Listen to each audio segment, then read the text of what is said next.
Welcome to Tantrum House Studio D. I'm Kevin Delp. And I'm Melissa Delp. Today we're looking at Lucidity, Six-Sided Nightmares.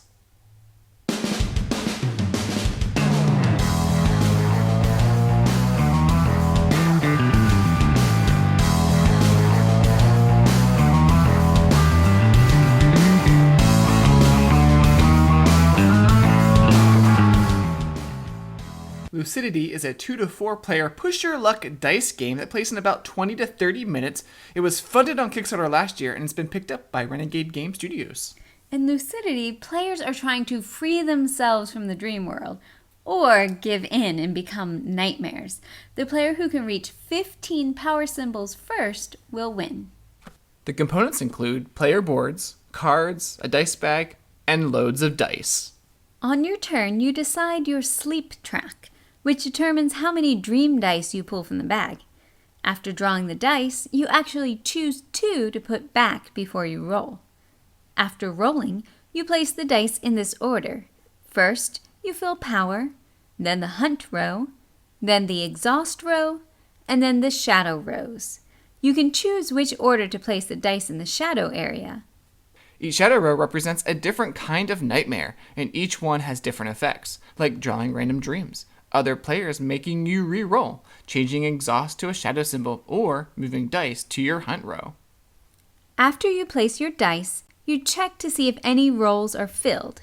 If not, you can decide if you want to push your luck to the next spot and roll more dice, or you can stop and rest. You lose if your hunt row fills up, but if you rest, you can remove one shadow die or all of your dice that have the exhaust symbol. If your exhaust row fills, you lose a power and your turn ends. But if a shadow row fills up, then you become a nightmare of that color. You're still trying to get 15 power, but the rules change for you. On your turn, you take power dice from the other players that match your nightmare color. Or you can pull dice from the bag, return one, and give the other to another player to roll and resolve. Also, when other players roll shadows of your color, you get to take them and turn them into power. But if everyone becomes a nightmare, then the game's immediately over, and then whoever has the most power wins. Yeah, so you do kind of have to pay attention to what other people are doing and how close they are to becoming nightmares and filling their power track. So that may determine how risky you are on your turn if you think it's going to end soon. So I've tried different strategies with this game. One time I tried to become a nightmare like super fast.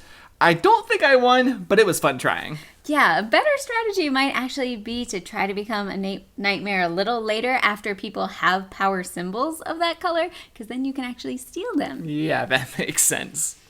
For me, this game was just okay. It's not one that I'm going to be hankering to pull off the shelf a whole bunch, and I think it comes down to the amount of decisions that you make in the game. Before you roll, you do get to choose how many dice and then which ones you put back into the bag. But once you roll, there's not too many decisions for you to make. You can spend power to re-roll a few dice, and you can also decide what order to resolve the shadows in, but there's not a whole lot of dice manipulation going on. Yeah, it might be more of like a filler game. The art is definitely surreal and nightmarish. The nightmare cards have alternate artwork on the back, and there's even an extra one called Temptation that replaces the Fear or Envy card, and it's a variant to the game. There's also a solo mode called the Boogeyman. You choose one of the monsters that are on the back of the player cards, and you're trying not to awaken it. There are spooks that begin on the monster card, and throughout the game are moved to your card, and you're trying to get rid of them so your rows don't get filled up. Now in this game, you're not going to become a nightmare. Rolling the dice is the same as the multiplayer game, and you're still trying to get 15 power. We also wanted to mention to look inside the top box cover. We missed it the first few times we played, and there's some very helpful FAQs and overlooked rules there. The game is easy to pick up and plays in a short time, and the dice are pretty cool. So if you enjoy quick, push your luck dice rolling games, then check out Lucidity from Renegade Game Studios.